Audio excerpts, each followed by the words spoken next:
முதல்ல வடிவேலு கால் ஷீட்டை நீங்கள் வாங்குங்க. ரொம்ப பிஸியாக இருந்தார்.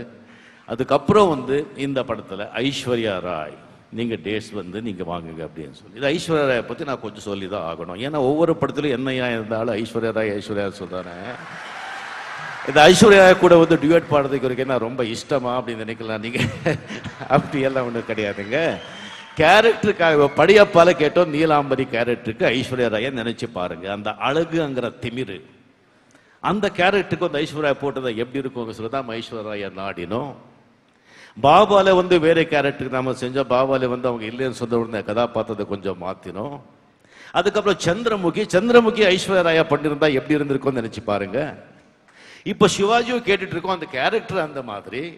சரி, ஓகே, கிடைச்சா எல்லாருக்குமே நல்லது. இப்ப சந்திரமுகியில கிடைக்கல. பட் அதை விட ஒரு பெருசா ப்ரூவ் பண்ணிட்டாரு ஜோதிகா. அவங்க பாம்பேல இருக்காங்க, மதர் உடம்பு சரியில்லை. எக்ஸலன்ட். பட் எனக்கு முதல்ல நம்பிக்கையே கிடையாது. ரொம்ப நம்பினவங்க வாசு சாரு அண்ட் பிரபு தான். எனக்கு நம்பிக்கையே எனக்கு வரல. ஏன் சொன்னா ஜோதிகாவை ஒரு சீரியஸ் கேரக்டர் நான் பார்த்ததே கிடையாது. சந்திரமுகி கேரக்டர்ல அதுதான் மெயின் பாத்திரம். ஒரு கயிறு மேல நடக்கிற சர்க்கஸ் மாதிரி அந்த கயிறே சந்திரமுகி. அந்த கேரக்டர் செய்யற ஆர்டிஸ்ட் அவங்க எப்படி இல்லைன்னு சொன்னா நம்ம என்ன ஒரு ஷோ பண்ணா கூட ஒண்ணுமே நடக்காது. ஸோ வாசு சார் இல்லை சார் வந்துடும், அந்த கண் பர்ஃபுல் நான் பாருங்கன்னு சொல்லிட்டு ஃபர்ஸ்ட் டே அந்த கொலுசு இருக்குல்ல, அந்த சலங்கை காட்டுற இது தெரியுமா சொல்லி எனக்கான்னு கேட்குறாங்க இல்லையா, அது ரிஹர்சலில் பண்ணிட்டு டேக்கில் வச்சுட்டு ஜஸ்ட் டேக் பண்ணிடலான்னு பார்த்தாங்க. கண்ணில் நான் லைட் போட்டு அந்த லென்ஸில் எனக்கு தெரியாது. நான் சஜஷனில் இருக்கேன். அந்த பொண்ணு அந்த ஆக்டிங் பண்ண உடனே எனக்கே மைசிலிருந்து போச்சு. நான் சொன்னேன் வாசு சார் கிட்ட, சார் பிக்சர் சில்வர் ஜூப்ளி அப்படின்னு. Hats off. அந்த பொண்ணு பட்ட கஷ்டம் அந்த கேரக்டர் செய்யணுங்கிறதுக்காக 6:30 மணிக்கெல்லாம் வித் மேக்கப், ஜென்ஸனா பரவாயில்ல, ladies with makeup with dress with hair dress எல்லாமே சொன்னால் அவங்க 4 மணி 3 மணிக்கு எந்திரிக்கணும். அந்த பொண்ணு ரெடியாக இருக்கும். அவ்வளோ பெரிய ஸ்டாராக இருந்து.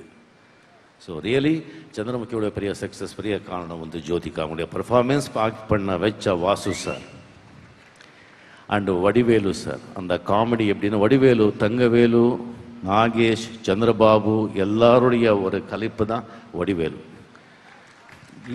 இன்ஸ்பிரேஷன் என்ன ஏதோ செய்யணுங்கிறதுக்காக செய்ய மாட்டாங்க, ஒரு ஆத்மார்த்தமாக செய்கிறாங்க.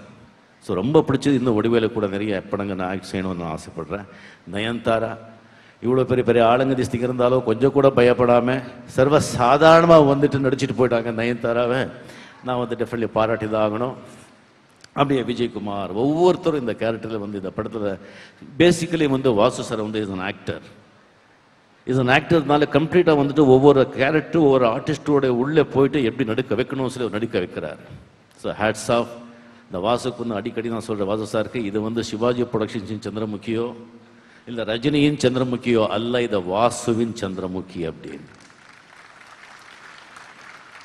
ஸோ இதில் டெக்னீஷியன்ஸ் சேகர் அவர் இருக்கிறதே தெரியாது. நம்ம ஒரு சேகருக்கு ஒரு ஃபேன்ஸ் கிளப்பே நம்ம ஆரம்பிச்சிடலாம் சொல்லி நான் பிரபு கிட்டலாம் சொன்னோம். அவ்வளோ ஒரு கண்ணியமான ஒரு கேமராமேன். அவர் வேலை விட்ட எந்த வேலையும் கிடையாது. ஷாட்டு முடிஞ்ச உடனே அடுத்த ஷாட் என்ன சார் போய் நிற்பாங்க, வேறு ஒன்றுமே கிடையாது. எவ்வளோ பெரிய ஷார்ட்டாக இருந்தால் கூட எவ்வளோ சீக்கிரம் முடியுமோ அவ்வளோ சீக்கிரம் எஃபெக்டோட அவர் செஞ்சார். அதுக்கப்புறம் நம்ம வித்யாசாகரை ஃபஸ்ட்டு நான் பார்க்குறேன், ஸ்டுடியோ போய் பார்க்குறேன். சார் எப்படி sir, because it's a musical picture. கன்னடத்தில் இப்போ ரொம்ப நல்ல படம் போயிருக்கு. அட்லீஸ்ட் 3 பாட்டாவது பெரிய ஹிட் ஆகணும். ஏன் சார் 3 பாட்டுன்னு சொல்கிறீங்க, எல்லா பாட்டும் ஹிட்டு சார் அப்படின்னு சர்வ சாதாரணமாக சொல்கிறாரு. எனக்கு என்ன இந்த ஓவர் கான்ஃபிடன்ஸ் சொல்கிறாரா, இந்த ஆள் நம்பலாமா வேண்டாமா அப்படின்னு சொல்லி மறுபடியும் நான் கிராஸ் செக் பண்ணிக்கிட்டேன். இல்லை சார், அவர் நம்பிக்கையில் இருந்தால் சொல்ல மாட்டார், நீங்கள் பாருங்கள்.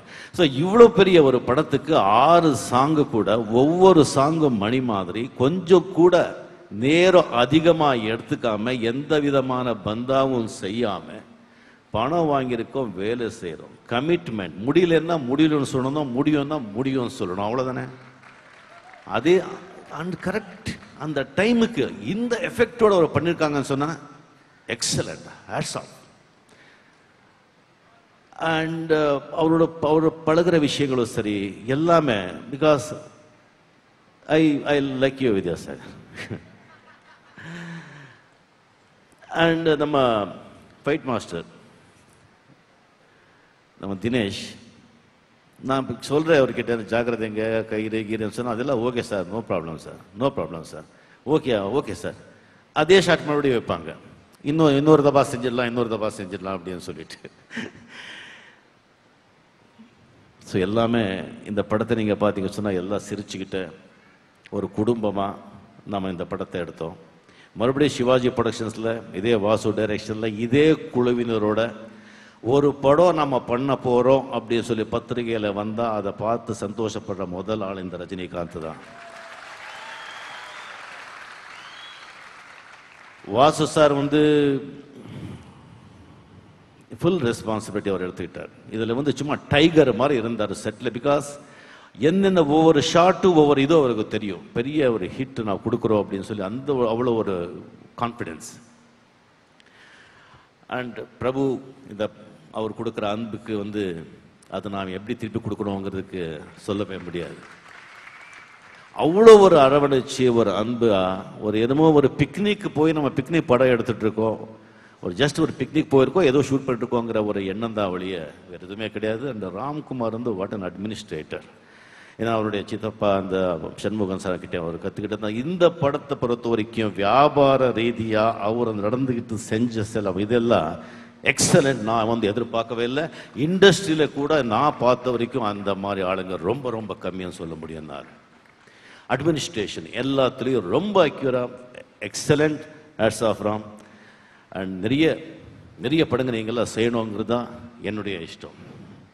இன்னொன்று ரொம்ப முக்கியமான விஷயத்துக்கு நான் சொல்ல வர்றேன்.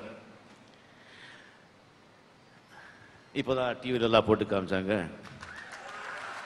விஜய் கூட சொன்னாங்க, அண்ட் வாசு சாரை கூட சொன்னாங்க பூஜையில் இந்த மாதிரி நான் சொன்னேன் அப்படின்னு சொல்லிட்டு. நண்பர்களே, நான் ஒன்று சொல்லிக்க விரும்புகிறேன். சந்திரமுகி படம் ரிலீஸ் நாளைக்கு ஆவறதுன்னு சொன்னால் அதுக்கு முன்னால் இன்னைக்கு அந்த படத்தோட சில்வர் ஜூப்ளியை நான் கொண்டாடினேன் என்னுடைய பிரதர் இன்லா வீட்டில். நாளைக்கு சந்திரமுகி பிக்சர் ரிலீஸ். அந்த பிக்சரோட சில்வர் ஜூப்ளியை அதுக்கு முந்தா நைட்டு நான் கொண்டாடினேன். சில்வர் ஜூப்ளி அப்படி ஏன் சந்திரமுகி ஃபர்ஸ்ட் டே இதே லாஸ்ட் இயர் சந்திரமுகி படம் படையப்பா மாறியதொரு படையம்மா, டபுள் படையம்மா. சந்திரமுகி படம் இல்லை, இது ஒரு காவியம். தமிழ் திரையுலக வரலாற்றில் இது ஒரு பேர், சந்திரமுகியோட பேர் நின்றுடும் சொன்னேன். ஏன் சொன்னேன்? கேசட் விழாவில் நான் யானை இல்லை குதிரை டக்குன்னு எழுந்திருப்பேன் அப்படின்னு சொன்னேன். நான் யானை இல்லை குதிரை, நான் எந்திரிச்சேன். ஆனால் ஓட வச்சது நீங்க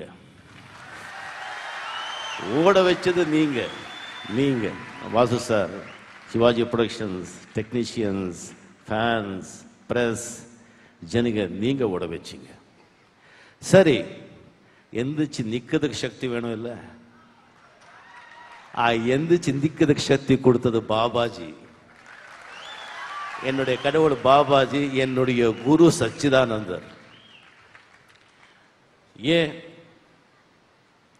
பாபா படம் எடுத்தோம், ஓகே இப்படி ஆச்சு. அதை பற்றி நான் அவ்வளோ கவலைப்படலை. ஏன்னா பாபாஜி தான் கவலைப்படணும்.